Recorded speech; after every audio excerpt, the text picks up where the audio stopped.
Acredito assim como para mim, para vocês também vai ser um dado histórico muito interessante, né? Porque a gente não escuta falar dos presidentes da Suíça. E sim, a Suíça é uma república e apesar de ser um pouco diferente a construção e o comércio, apesar de ter influência, estou falando do Império Romano, de Roma, aliás, apesar de ter uma certa influência, mas iniciou-se diferente, questões políticas, né? Eles têm algo bem semelhante antes de virar império, né? Quando acabou com a monarquia e virou a República de Roma, eles tinham o que se chamava de cônsul, que era o que a gente usa hoje. Na verdade, que a gente denomina hoje como presidente, eles chamavam de cônsul e era o tempo deles de presidir, né, ou de consular, era de um ano. E a Suíça tem algo bem semelhante sobre isso. Então, vamos entender agora mais um pouco como a cultura influenciou a política, ou seja, assim como muitos países da América Latina, né, América Central e do Sul, a política nasceu de cima para baixo. Ela nasceu de baixo para cima. Também um pouco semelhante, tendo a sua diferença, é claro, com os Estados Unidos.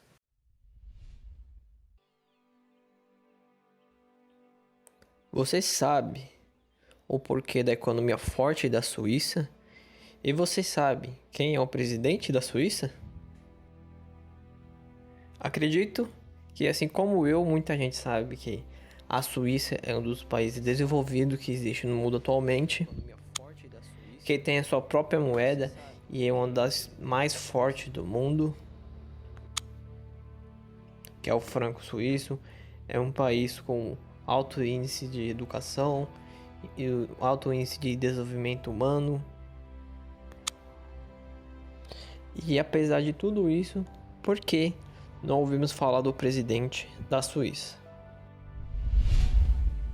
O fato de você nunca ter ouvido falar de nenhum político suíço explica muito bem o sucesso daquele país. Simonetta Sommaruga. Quem é esse? Esse é o nome do atual presidente da Suíça, quando estamos gravando esse vídeo. Mas nem se preocupe em decorar esse nome. Ano que vem o presidente já terá mudado, assim como era outro presidente no ano passado. Sim, a Suíça muda seu presidente anualmente. Aliás, há algo de muito interessante sobre a política suíça. Você simplesmente nunca ouviu falar de nenhum político suíço em nenhum momento da história. Você certamente conhece nomes atuais ou do ano passado de políticos da França, da Alemanha, do Reino Unido, da Itália, da Áustria, de Portugal, da Espanha, da China, do Japão e dos principais países da América Latina. Uma simples pesquisa no Google irá apresentar toda a equipe do atual chefe do governo de cada um desses países. Mas você absolutamente nada sabe sobre a política da Suíça. Você simplesmente nunca ouviu falar de nenhum político da Suíça, nem atual nem do passado, com efeito. Você sequer sabe ao certo qual é o sistema político vigente na Suíça.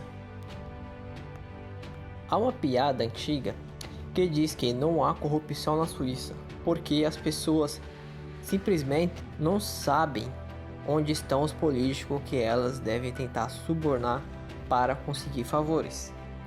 A questão é, como é que um país tão famoso e tão invejado no cenário internacional possui um executivo totalmente desconhecido? Bom, um dos pontos é que os suíços se opuseram ao governo central desde o início de sua história. O começo da Confederação Suíça nunca esteve relacionado à busca pelo poder. Do século XIV em diante, enquanto toda a Europa estava dilacerada ou por conflitos territoriais ou por conflitos religiosos, como a Guerra dos 30 Anos, de 1618 a 1648, os originalmente 8 cantões da antiga Confederação Helvética eram microcosmo de paz e prosperidade. Sim, dentro desses cantões também havia diferenças religiosas, mas sua população, em vez de guerrear entre si, preferiu um acordo. Fizeram um pacto de mútua assistência militar para proteger a naturalidade da região e sua paz. O Sacro Império Romano Germânico havia concedido a essa comunidade de cantões a imediatidade imperial, o que significa que os cantões estavam livres do domínio do império. Entre aspas, eram autônomos, ao mesmo tempo em que faziam parte dele, considerando-se que as realezas europeias extraíam volumosas quantias de imposto de seus súditos para financiar suas guerras que duravam décadas. Ser um suíço naquela época era comparável a viver no primeiro genuíno paraíso fiscal da história. Mas ainda, por qualquer ângulo que se olhe, as seguintes destruições que ocorriam em toda a Europa faziam com que as eventuais diferenças que havia entre os cantões suíços parecessem totalmente insignificantes. Posteriormente, as diferenças religiosas começaram a crescer também na Suíça, gerando conflitos entre os cantões católicos e os cantões protestantes. Cada um desses conflitos teve seus vencedores, mas mesmo assim, nenhum deles conseguiu impor uma verdadeira mudança de regime, uma vez que os cantões eram diversos demais para serem governados centralizadamente. Os governos cantões simplesmente se recusavam a cooperar entre si. Um governo cantonal não seguia ordens de nenhum outro governo cantonal. A única política com a qual todos concordavam era a política externa de neutralidade, a qual acabou por poupar o país de todas as guerras. Em 1798, o exército revolucionário francês invadiu a Confederação e estabeleceu a República Helvética. A Suíça deixava de ser a Confederação e se tornava um estado centralizado. A soberania cantonal foi abolida e os cantões foram reduzidos a distritos administrativos, tudo à imagem da França revolucionária. A República Helvética, una e indivisível, entre aspas, foi proclamada e as forças de ocupação estabeleceram um estado centralizador baseado nas ideias da Revolução Francesa. Mas essas ideias, entre aspas, progressistas, sofreram ampla resistência e foram abolidas 5 anos depois, pois a população suíça se recusava a cooperar com quaisquer tentativas de centralização. A República Helvética era simplesmente incompatível com a mentalidade suíça. Os indivíduos exigiam que todas as decisões governamentais fossem feitas em nível cantonal e não em nível federal, né?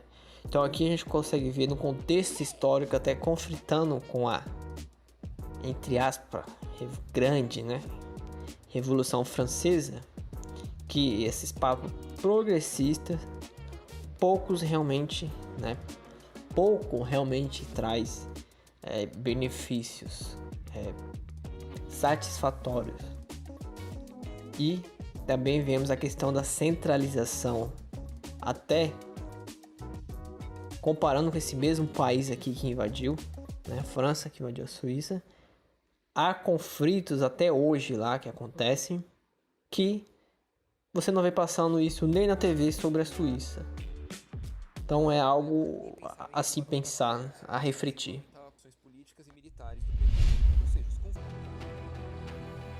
A centralização e a Guerra Civil da Suíça. A República Helvética acabou em 1803, com a Ata de Mediação, promulgada por Napoleão Bonaparte. O Estado centralizado foi abolido. Curioso aqui que Napoleão Bonaparte fez isso, né? mas ainda havia uma pendenga sobre a legitimidade de se ter um governo federal, após décadas de desavença. Quanto a essa questão, uma guerra civil acabou por encerrar a querela. A Guerra de Sonderbund, entre aspas, Aliança Separada, em alemão, de novembro de 1847, foi uma batalha originada por 7 cantões católicos conservadores, que se opunham à centralização do poder e que, por isso, se rebelaram contra a confederação que estava em vigor desde 1814. Esta foi provavelmente uma das menos especulares guerras da história do mundo, com duração de 26 dias. O Exército Federal perdeu 78 homens e teve outros 260 feridos, mas saiu vencedor. A conspiração Sonderbund se dissolveu e a Suíça se tornou, em 1848, o estado que é até hoje. Em 1848, é o estado que é até hoje. Apenas pense nisso. A Guerra Suíça, caracterizada por sua inacreditavelmente baixa violência, quando comparada a outras guerras, foi motivada puramente pela rejeição à centralização do poder e pelo ceticismo quanto aos poderes usufruídos por uma entidade grande. E lembre-se de que estamos falando de um país territorialmente pequeno, apenas 41 mil quilômetros quadrados. O resultado foi, e é, um estado relativamente neutro que permite uma maior quantidade de liberdade e prosperidade que praticamente todas as outras nações europeias. O Conselho Federal, impotente por natureza, mas então, qual é oficialmente o governo da Suíça? O executivo do país é representado por um órgão chamado Conselho Federal. Ele é composto por 7 membros, sendo cada membro responsável por um dos 7 ministérios da Suíça, que lá são chamados de departamentos. Esses 7 membros são nomeados pelas 2 câmaras da Assembleia Federal. A presidência e a vice-presidência do Conselho Federal sofrem um rodízio anual. Já o mandato dos 7 membros, é de 4 anos. O atual Conselho é formado por 2 socialdemocratas, 2 conservadores de centro-direita, 2 conservadores nacionalistas e 1 democrata cristão, Doris Leuthard, que é a atual presidente. Embora a Confederação da Suíça tenha sido criada para seguir o exemplo dos Estados Unidos, no que diz respeito ao federalismo e aos direitos do Estado, os suíços conseguiram evitar que o poder executivo se concentrasse em apenas uma pessoa. Ou seja, no meu ponto de vista, é um processo, uma evolução do que é o federalismo nos Estados Unidos. É algo melhorado. É interessante notar que, embora cada país europeu tenha feito e ainda faça constantes alterações em sua forma de governo, o formato do Conselho Suíço é o mesmo desde 1848. A única mudança política já ocorrida no Conselho Federal foi a recente reversão da Fórmula Mágica, também conhecida como o Consenso Suíço, que é o costume político de repartir os 7 assentos do Conselho entre os 4 maiores partidos, com a chegada do industrial bilionário e opositor da União Europeia, Christoph Bloch, e seu Partido Popular Suíço. Esse acordo político foi chacoalhado mais ainda, fez com que uma eventual entrada da Suíça na União Europeia seja ainda mais improvável. O Conselho demonstra unidade em relação ao povo e a maioria de suas decisões é feita por consenso.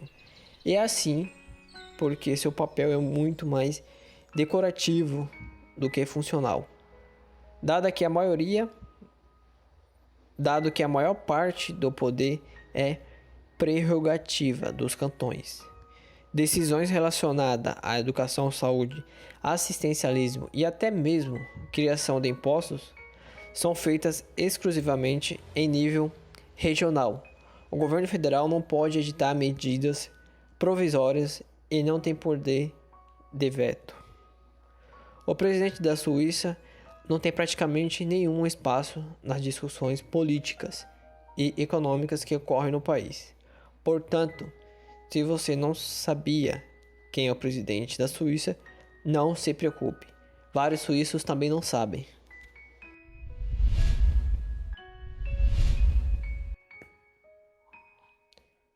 O localismo funciona na Suíça?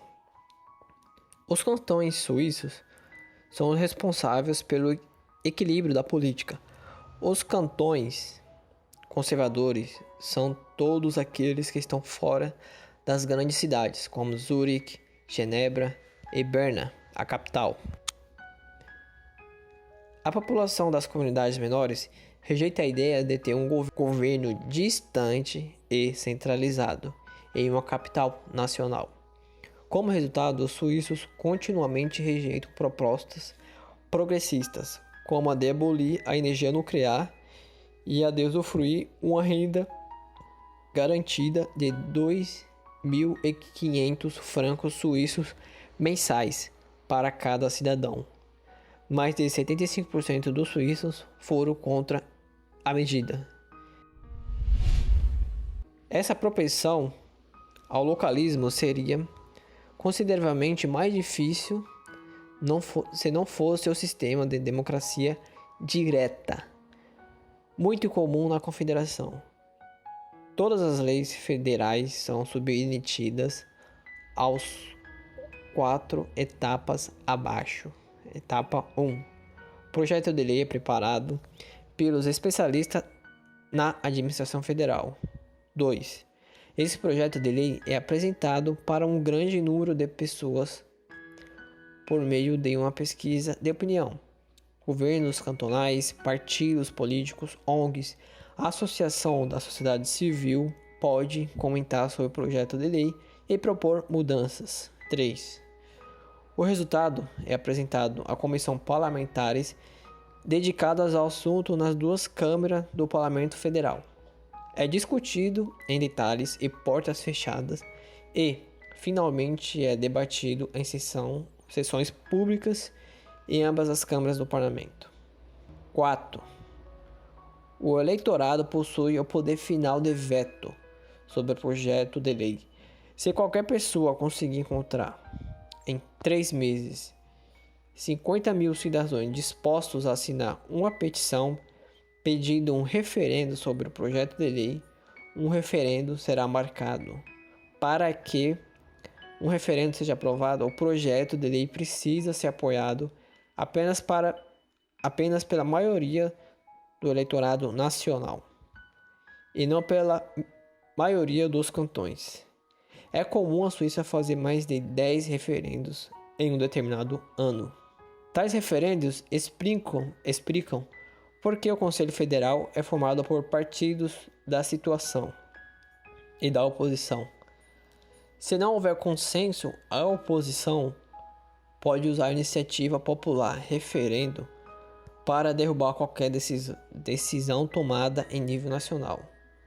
O fato é que, entre 1893 e 2014, apenas 22 de 192 iniciativas populares foram aprovadas pelos eleitorados. A reticência que essas iniciativas são recebidas pelos suíços indica prudência da parte dos eleitorados e aversão à lei criada centralizadamente. E foi esse sistema de pesos e contrapesos representado tanto pelos cantões agressivamente locais, quanto pela ferramenta de democracia direta, que tornou a Suíça particularmente resistente ao crescimento do poder do governo e um dos poucos bastidores da liberdade na Europa. O interessante aqui nessa história é que, se a gente fizer um contraste com alguns países, né, que já foram desenvolvidos, países ricos de primeiro mundo, como a Venezuela, a gente vê onde o governo central pode levar a gente, né, dependendo quem entra lá. Recentemente eu assisti um vídeo que era um venezuelano liberal e uma socialista, né, daqui do Brasil. Ambos não sabiam quem o outro era. Até se você jogar no YouTube assim, você consegue encontrar. É até um debate, uma conversa super educada. Os dois não tiveram briga nada. Até sugiro após assistir esse vídeo você ir assistir. E tem algum dado momento que esse venezuelano ele fala que não acredita mais em democracia, né? Que ele acredita agora em representatividade. Não estou dizendo que eu concordo com ele, nem que sim, nem que não. Estou apenas reproduzindo o que ele falou. E eu quero trazer como analogia ao que ele passou no país dele. E essa história aqui, essa história cultural e de nascença da Suíça, né? Se a gente analisar bem, desde o começo, o que ele faz com esses cantões são representatividades e também não deixar um poder central, né? E essa ideia de federalismo, a gente vê muita diferença também. Por exemplo, os Estados Unidos é uma ideia e um ato consumado de federalismo que a maioria das pessoas do mundo conhece. O que pouco sabe, principalmente brasileiro, é que aqui também é federalismo, tá? Cada estado tem a sua autonomia. Só que essa autonomia, comparando com a dos Estados Unidos, é um rascunho, é uma piada. E agora, comparando com essa aqui da Suíça, é até melhor do que a dos Estados Unidos. Visto o resultado do país, né? Contra dados e acrescentado a fatos, ou seja, aconteceu, não tem como argumentar. Mas fica aí a reflexão. Deixe no comentário o que opina sobre isso. E também assista outros vídeos que tem aqui no canal sobre a Inglaterra, a Argentina.